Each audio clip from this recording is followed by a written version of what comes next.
안녕하십니까. 독서하는 마라토너 박청필입니다. 자, 이거 풍납토성 나들목에서 자전거를 타고 서쪽 방향으로 이동하면서 촬영하겠습니다. 화이팅!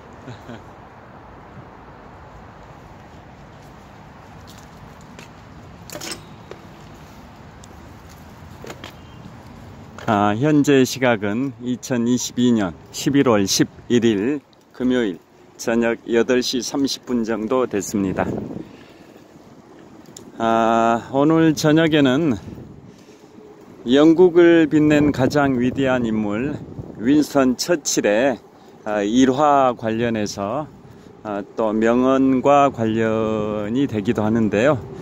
말씀을 드리겠습니다. 자, 윈스턴 처칠 다 아실 겁니다. 2차 세계대전을 승리로 이끌었던 영국의 제61대 총리와 제63대 총리를 역임하셨었고요. 1953년에는 제2차 세계대전이라는 제목의 회고록 6권으로 노벨 문학상까지 받았었습니다. 윈스턴 처칠은 지금부터 20년 전인 2002년에 영국의 BBC 방송국에서 영국인 100만 명을 대상으로 설문조사를 해서 영국을 빛낸 가장 위대한 인물이 누구냐라는 설문조사였었습니다. 그때 1위가 바로 윈스턴 처칠입니다. 그리고 장군들 중에서 최고는 1805년 10월 21일 트라팔카르 해전에서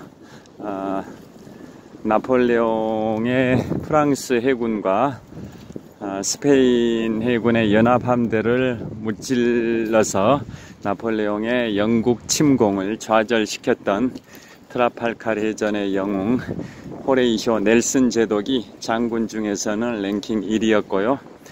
또 1815년 12월 2일 1815년 6월 18일 지금의 벨기에 땅인 워털루에서 영국의 아서 웰즐리 웰링턴 공작과 프로이센의 연합군이 프랑스의 나폴레옹군을 꺾어서 나폴레옹의 몰락을 가져왔던 전투가 워털루 전투인데요. 그 워털루 전투의 영웅 영국의 웰링턴 장군이 장군 중에서는 호레이쇼 넬슨 제도 다음 순으로 인기가 있다고 보시면 되겠습니다. 자, 그래서 종합 1위 영국을 빛낸 가장 위대한 인물 윈스턴 처칠의 그 주요 업적과 명언 또 에피소드를 소개해 드리겠습니다.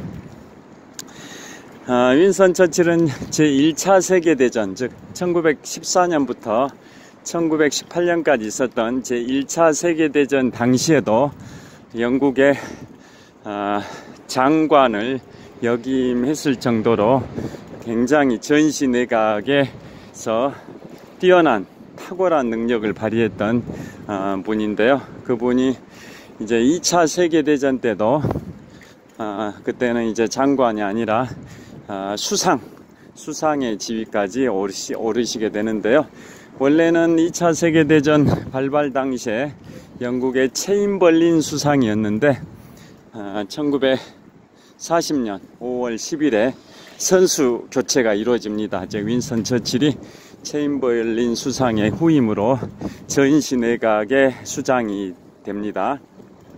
자, 그래서 2차 세계대전을 간단히 큰 줄기를 살펴보면 1939년 9월 1일 독일이 폴란드를 침공하면서 2차 세계대전을 일으켰고 그 독일의 아돌프 히틀러의 국가사회주의 독일 노동자당 일명 나치당이죠. 나치당이 주축이 돼가지고 그 수괴였던 아돌프 히틀러가 2차 세계대전을 1939년 9월 1일에 폴란드를 침공하면서 일으켰는데요.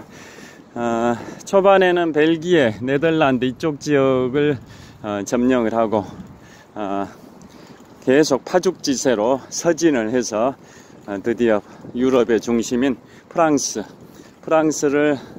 2차 세계대전 발발 이듬해였던 1940년 6월 14일에 프랑스 파리를 점령을 하고 그로부터 8일 후인 6월 22일에 독일은 프랑스로부터 항복을 받게 되는데요. 그 파리가 점령되고 또 프랑스가 독일에게 항복하기 직전에 그 전달이죠. 전달인 1940년 5월 10일에 윈스턴 처칠이 영국의 제61대 총리, 즉 수상에 취임을 합니다. 취임을 하고 나서 첫 번째 숙제가 뭐냐? 바로 5월 26일부터 6월 4일까지 딱 열흘 동안 결행했던 덩케르크 철수작전입니다. 프랑스의 북서부에 노르망디도 있고 덩케르크도 있고 뭐 볼로뉴 항구도 있고 그러는데요. 자, 덩케르크라는 항구에서 연합군의 병력을 영국으로 철수시키는 작전이 바로 영화 덩케르크 또는 다키스트 아우어에 생생하게 묘사되는 바로 그 유명한 덩케르크 철수 작전입니다. 독일의 히틀러의 독일군들이 파죽지세로 이제 진격을 해 오다 보니까 도저히 유럽 대륙에서는 독일의 그러한 돌파를 막기가 어려워서 전열을 재정비하기 위해서 유럽 본토에 있던 연합군의 병력을 거의 손실을 최소화한 상태에서 최소한의 손실만 발생시키면서 연합군의 병력을 영국으로 철수시킨 작전이 덩케르크 철수 작전인데요. 영국의 유럽 파견군 23만 명과 네덜란드, 벨기에, 기타 국가들의 연합군 11만 명, 그래서 23만 명 플러스 11만 명, 총 34만 명의 병력을 열흘 동안 1940년 5월 26일부터 6월 4일까지 딱 열흘 동안 영국으로 온전하게 철수를 시킨 작전이 바로 덩케르크 철수 작전입니다.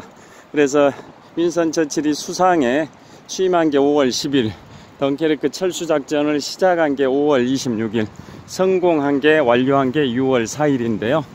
그 6월 4일 날 덩케르크 철수 작전을 성공리에 임무를 완수하고 영국의 의회에서 윈스턴 처칠이 명연설을 합니다.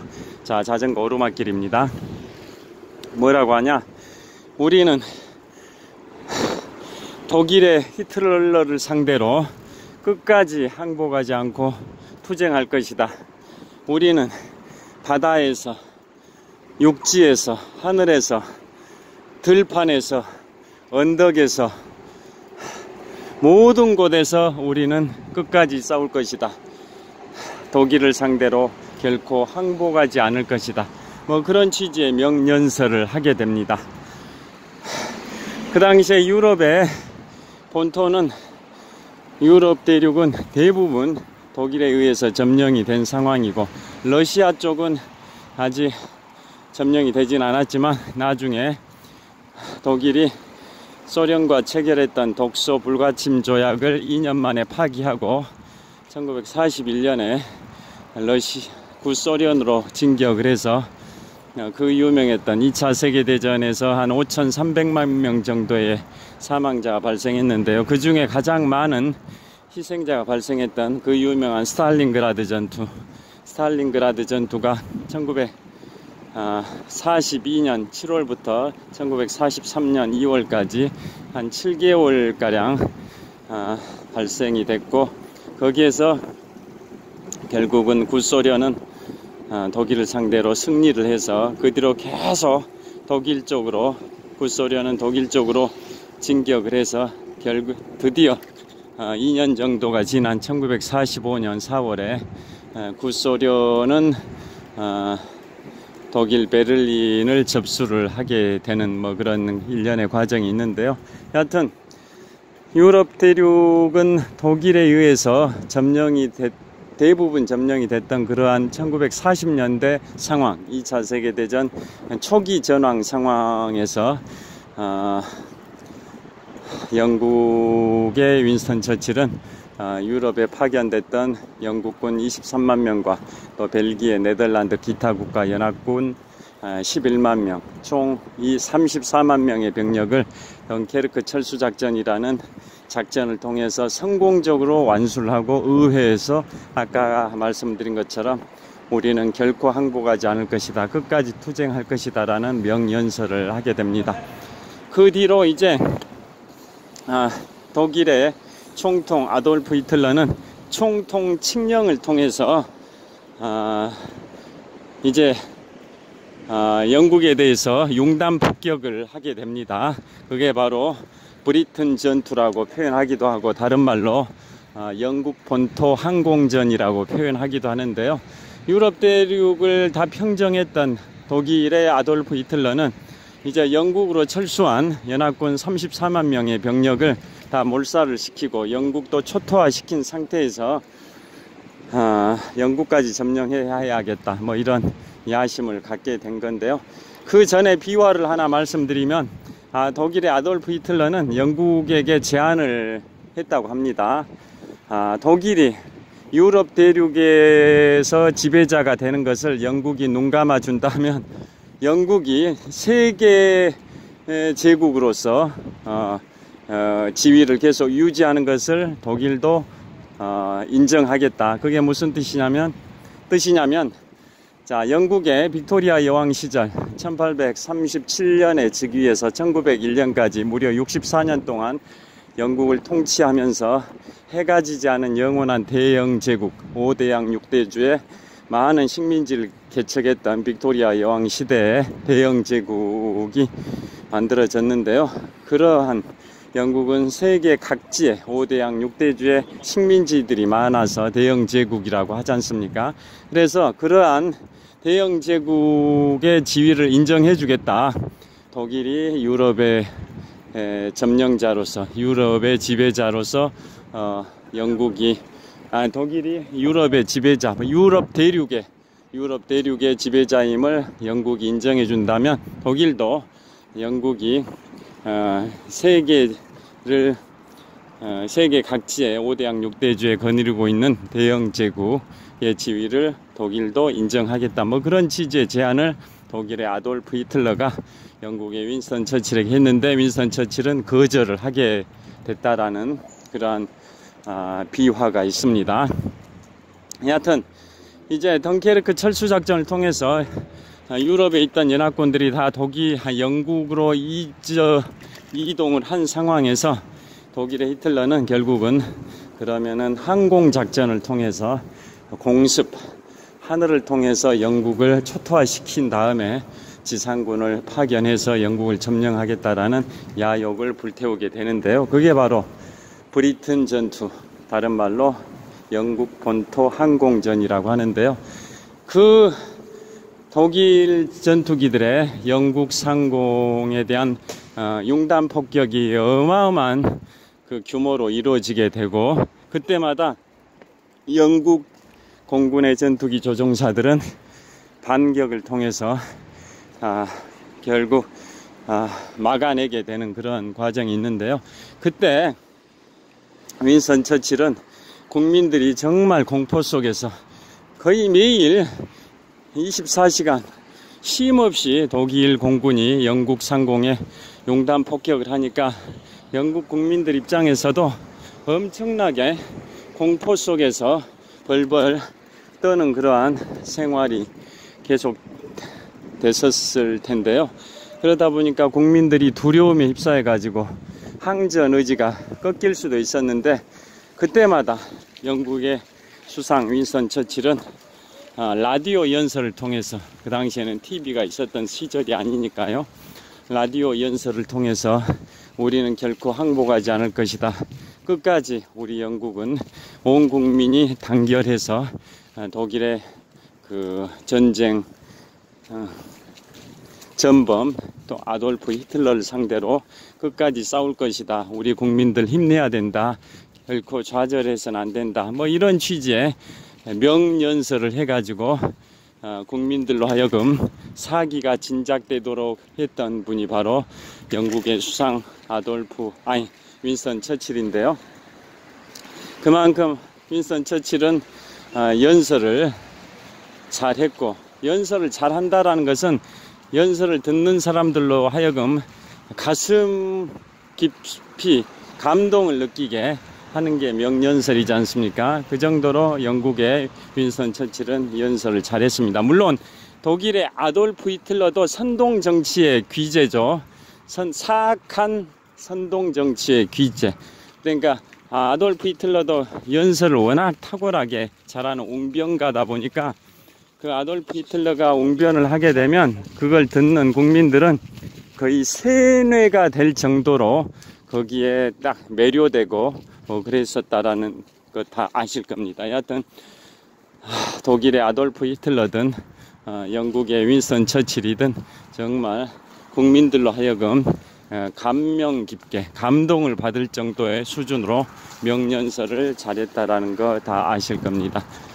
이런 식으로 영국의 윈스턴 처칠 수상은 독일의 그 브리튼 전투, 영국 본토 항공전 그 상황에서도 계속 국민들한테 힘을 실어주는, 좌절하지 마라, 포기하지 마라, 우리는 끝까지, 유럽 대륙은 독일에 의해 다 점령됐지만 우리 영국은 절대 점령당하지 않을 것이다. 온 국민이 똘똘 뭉쳐서 항전한다면 독일의 히틀러를 물리칠 수 있다. 뭐 그런 취지의 연설을 영국의 윈스턴 처칠 수상이 국민들 상대로 라디오 연설을 수시로 해서 국민들은 힘을 얻었다라는 그런 히스토리를 다 알고 계실 겁니다.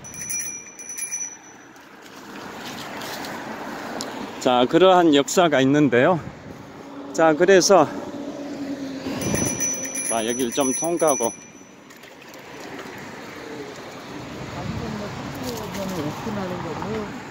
자, 여기를 통과하고 말씀을 이어가겠습니다. 횡단보도가 빨간불로 바뀌어버렸습니다. 여기서 한 2분 대기해야 할 것 같습니다. 자, 여기에서 저를 한번 비춰보겠습니다.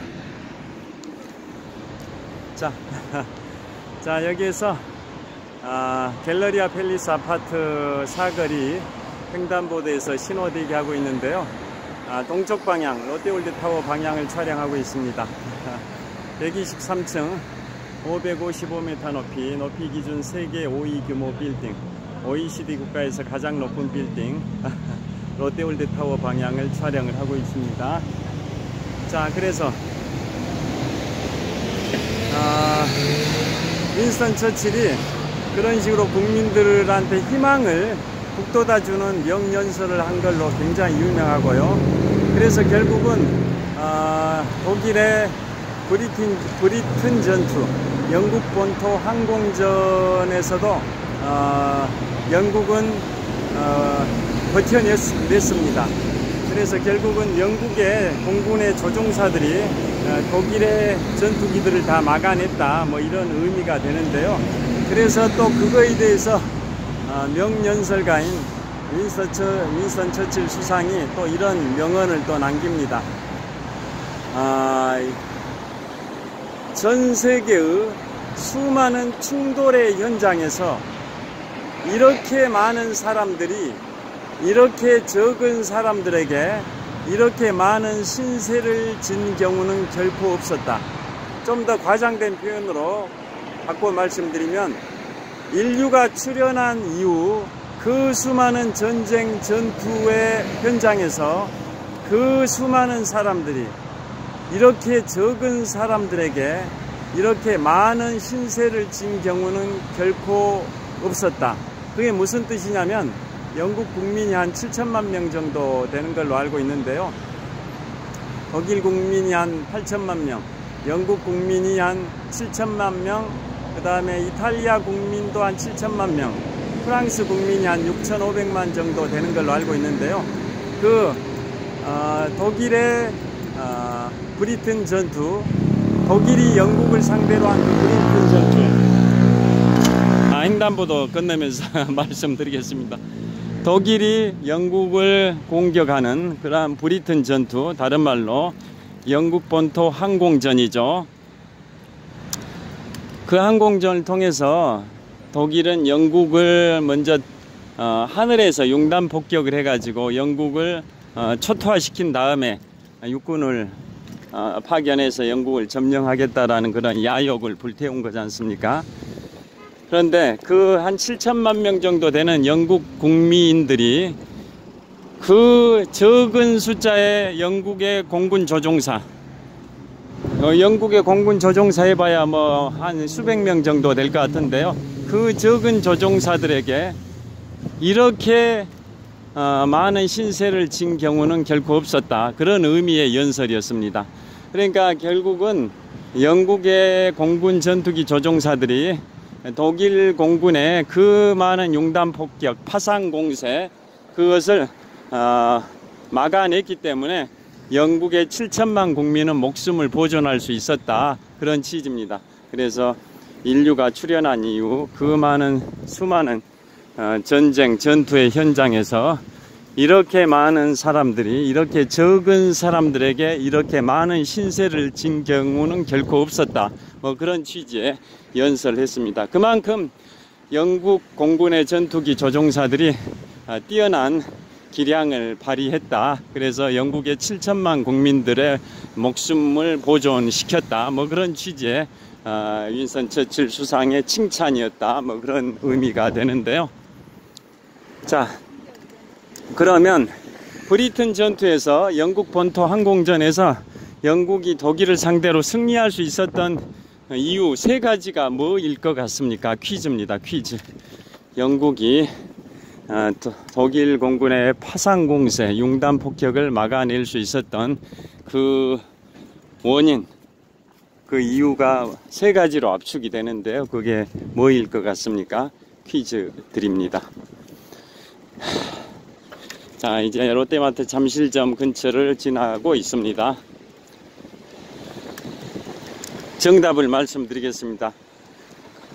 어떻게 해서 영국의 공군이 독일의 공군을 막아내서 독일의 아돌프 히틀러의 영국 점령을 차단시킬 수 있었냐? 그 이유가 세 가지 정도로 압축이 되는데요. 첫째, 영국 공군의 전투기의 성능이 독일 공군 전투기의 성능보다 상대적으로 뛰어났다고 합니다. 성능이.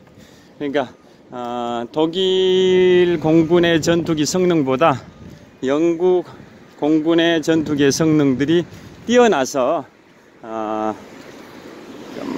뛰어났다라는 게 첫 번째 이유고요. 두 번째는 영국은 레이더망이 엄청나게 잘 발달이 되어 있었답니다. 레이더, 그러니까 적기가, 그러니까 독일 전투기가 영국 쪽으로 쳐들어올 때 160km의 거리 이내에 들어오면 그걸 레이더로 다 감지를 했었습니다. 그러니까 미리 대비할 수 있는 그러한 레이더 방어망이, 레이더 탐지 능력이 영국이 뛰어났었다고 합니다. 그게 두 번째 이유고요. 그 다음에 세 번째는 윈스턴 처칠 영국 수상의 영도하에 7천만 영국 국민이 똘똘 뭉쳐서 독일을 상대로 끝까지 항복하지 않겠다, 끝까지 싸울 것이다, 끝까지 투쟁할 것이다 라는 그 항전 의지가 강했답니다. 자, 우리 군대에서 보면 군기도 중요하지만 사기가 가장 중요하지 않습니까? 군대가 군대로서 역할을 하려면 군기가 확립이 되어야 할 뿐만 아니라 군 병사들의 사기가 실추되지 않고 사기가 높아야 되지 않습니까? 그렇듯이 영국 국민들이 독일을 상대로 끝까지 항복하지 않고 끝까지 싸워서 끝까지 이길 것이다, 종국적으로는 이길 것이다 라는 그 항전 의지가 영국 국민들에게 강했었던 겁니다. 그게 세 번째 이유입니다. 이상 말씀드린 세 가지 이유 때문에 영국의 공군이 독일의 공군을 막아냈었다라는 겁니다. 자, 그런 식으로 영국의 윈스턴 처칠은 그 힘든 전쟁 2차 세계대전 상황에서 영국 국민들을 잘 이끌어 가지고 끝까지 싸워 가지고 승리를 할 수 있었던 거고요. 그 다음에 영화 다키스트 아워, 거기에도 잘 묘사되듯이 영국의 윈스턴 처칠 수상이 그 당시에 미국의 프랭클린 루즈벨트 대통령에게 전화를 합니다. 그래서 각하 구축함 50척만 좀 빌려달라, 그게 어렵다면 구축함 40척이라도 좀 빌려달라 라고 이제 요청을 하는데, 미국의 프랭클린 루즈벨트 대통령은 우리는 중립법, 전쟁 개입 방지법이라고 할 수 있는 중립법 때문에 함부로 개입을 할 수가 없다. 왜냐하면 1차 세계대전에 미국이 개입을 해가지고 미국의 국력 낭비가 심했었기 때문에 그 이후에 중립법을 만들어 가지고 유럽 전쟁에 미국이 함부로 개입할 수 없게끔 법제화가 되어 있다 보니까 2차 세계대전 그 당시에 윈스턴 처칠 영국 수상이 프랭클린 루즈벨트 미국 대통령에게 그러게 구원 요청을 했는데도 그게 도와주기가 쉽지 않았던 겁니다. 그래서 미국의 그 중립법에 예를 들면 무기를 수출할 때는 외상 거래가 안 되고 현찰 거래로만 해야 되고, 또 수출 국가인 미국이 유럽 수입 국가한테 배로 실어다 주는 게 아니라 수입 국가인 유럽에서, 즉 영국에서 미국으로 와가지고 미국에서 그 전략 물자, 군수 물자를 실어 가도록 그 법에서 규정을 하고 있었습니다. 그래서 루즈벨트 대통령은 윈스턴 처칠 영국 수상에게 이런 말도 하죠. 영화 다키스트 아워에 그러게 묘사되기도 하는데요. 무슨 말을 하냐면, 자, 석촌호, 잠실 석촌호수 서호 수변무대 쪽으로 가서 마무리를 하겠습니다.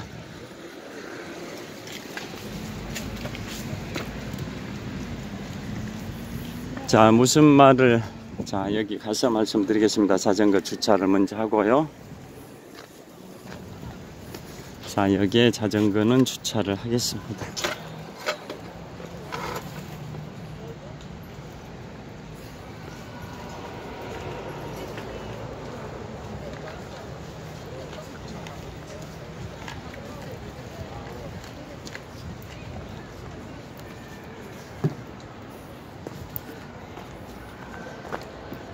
자, 이곳은 잠실 석촌호수 서호 수변무대입니다. 자, 잠실 석촌호수 서호 수변무대입니다. 자, 롯데월드타워를 촬영하고 있습니다. 123층 555m 높이, 높이 기준 세계 5위 규모, OECD 국가에서는 가장 높은 빌딩 롯데월드타워를 촬영하고 있습니다. 자, 잠실 석촌호수 서호 수변무대에서 주말 저녁을 즐기는 시민들이 보입니다. 한여름에는 인산인해를 이룰 정도로 발 디딜 틈이 없을 정도로 인파가 많았는데요. 지금은 11월 11일이어서 그런지 좀 사람이 줄어들긴 했습니다.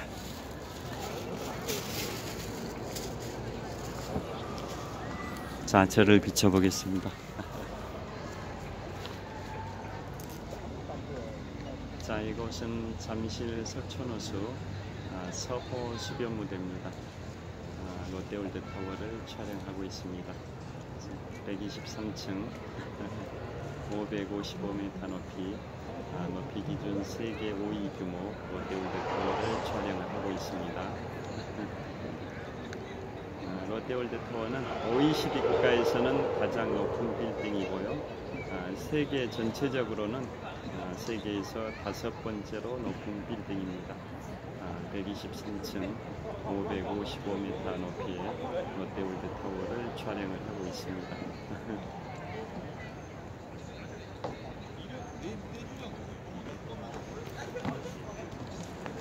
자, 계속 말씀을 이어가도록 하겠습니다. 자, 그래서 윈스턴 처칠이 독일이 영국을 상대로 한 공격, 즉 브리튼 전투, 다른 말로 영국 본토 항공전에서 승리를 하는데 엄청난 역할을 하신 분이었었고요. 그 다음에 그 윈스턴 처칠이 영화 다키스 아워에도 잘 묘사되어 있듯이 윈스턴 처칠이 미국의 프랭클린 루즈벨트 대통령에게 물자 구축함을 좀 지원해달라, 50척을 지원해달라, 그게 어려우면 40척이라도 지원해달라고 요청했는데, 미국에서는 아까 말씀드린 중립법 때문에 함부로 그 전쟁에 개입할 수가 없어서 곤란하다, 뭐 그런 취지의 답을 했고, 그러면서 이런 말을 하죠. 미국과 캐나다 국경 사이에다가 전투기를 갖다 놓을 테니까 영국에서 말을 가지고 와서 끌어가라, 뭐 이런 식으로까지 루즈벨트 대통령이 윈스턴 처칠 수상에게 말한 내용이 영화 다키스트 아워의 묘사가 될 정도입니다. 자, 그래서 윈스턴 처칠은 정말 대단한 인물이고요. 전시 내각을 이렇게 성공리에 지도를 했던 대단한 인물로 평가를 받다 보니까 지금부터 20년 전에 영국의 BBC 방송국에서 영국인 100만 명을 대상으로 설문조사해서 영국을 빛낸 가장 위대한 인물이 누구냐라고 물었을 때 영국인들이 1위로 랭킹 1위로 꼽은 분이 바로 2차 세계대전을 승리로 이끌었던 윈스턴 처칠입니다. 자, 그 다음에 윈스턴 처칠이 영국의 수상으로 2차 세계대전을 승리로 이끌었는데요. 61대 총리를 1940년 5월 10일부터 1945년 7월 26일 포츠담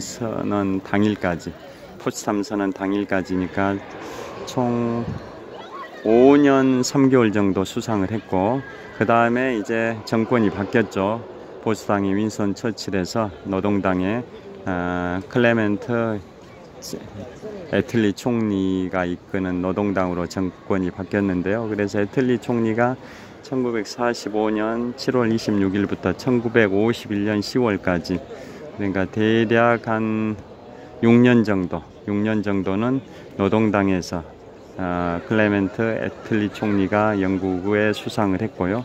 그 다음에 다시 1951년 10월부터 1955년 4월까지 또 3년 반 정도는 다시 윈스턴 처칠이 제63대 영국 총리를 하게 됩니다.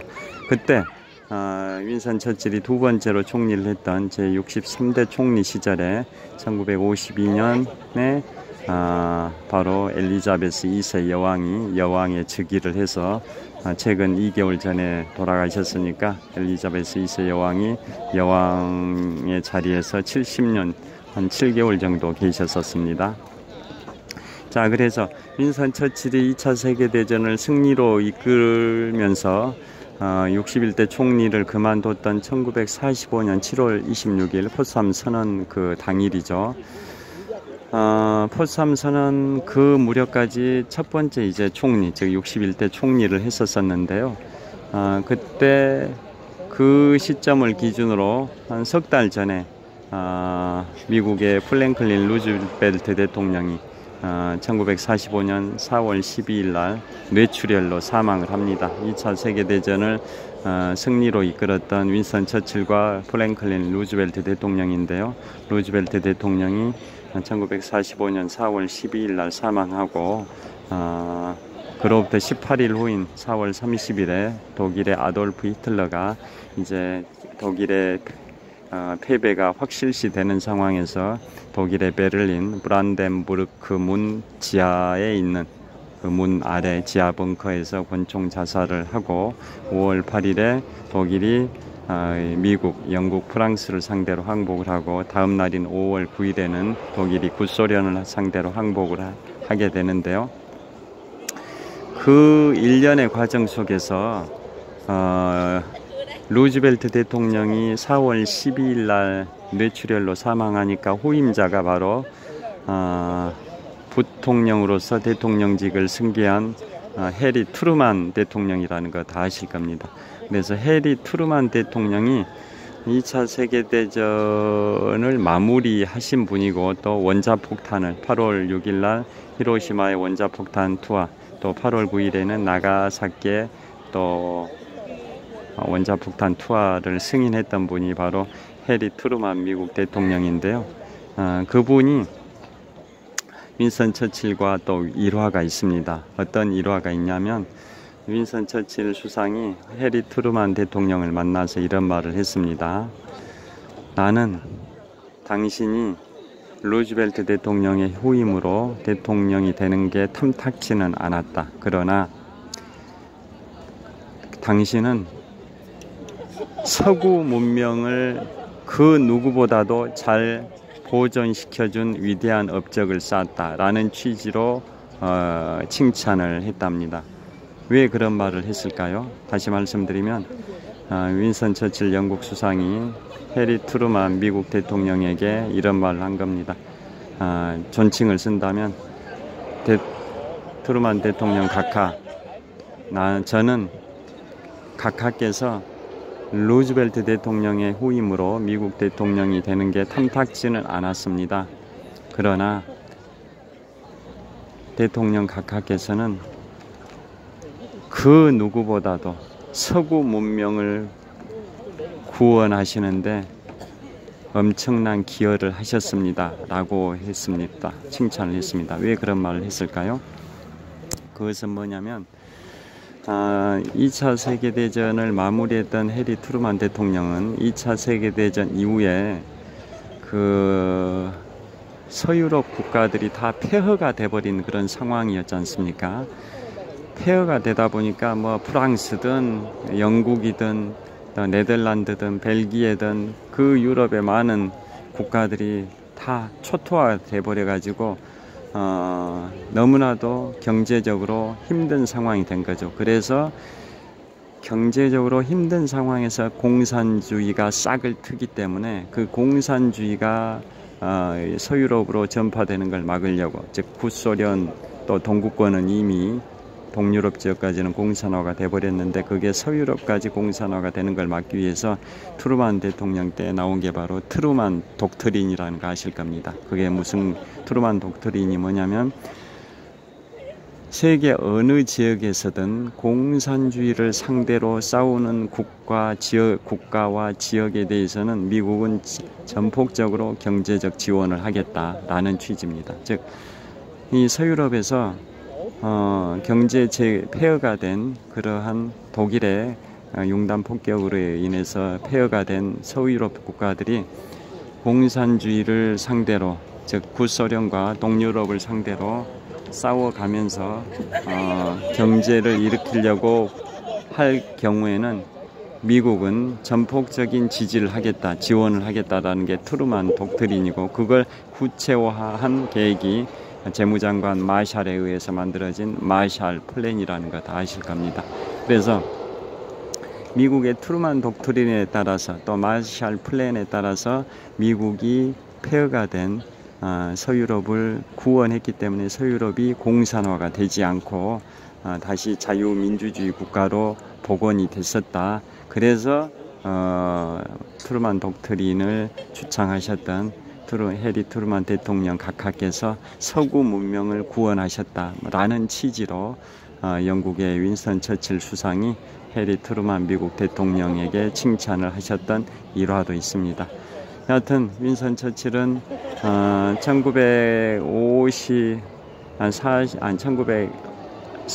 5월 10일부터 1945년 7월 26일까지 5년 3개월 동안 영국의 61대 총리를 하셨고요. 6년 동안은 노동당의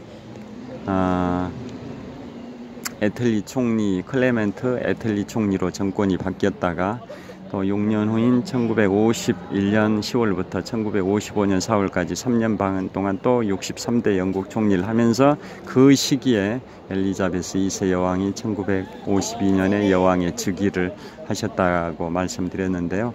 그 시기 1953년에 윈스턴 처칠은 제2차 세계대전이라는 제목의 회고록 6권을 발간해서 노벨 문학상까지 받을 정도로 탁월한 문학가이기도 합니다. 자, 그래서 오늘은 영국을 빛낸 가장 위대한 인물, 지금부터 20년 전인 20년 전인 2002년에 영국의 BBC 방송에서 영국인 100만 명을 대상으로 설문조사를 했을 때 영국을 빛낸 가장 위대한 인물 1위, 랭킹 1위로 선정된 윈스턴 처칠과 관련해서 말씀드렸습니다. 저희 밑에 가서 좀 마무리하겠습니다. 이곳은 잠실 석촌호수 서호 수변무대고요.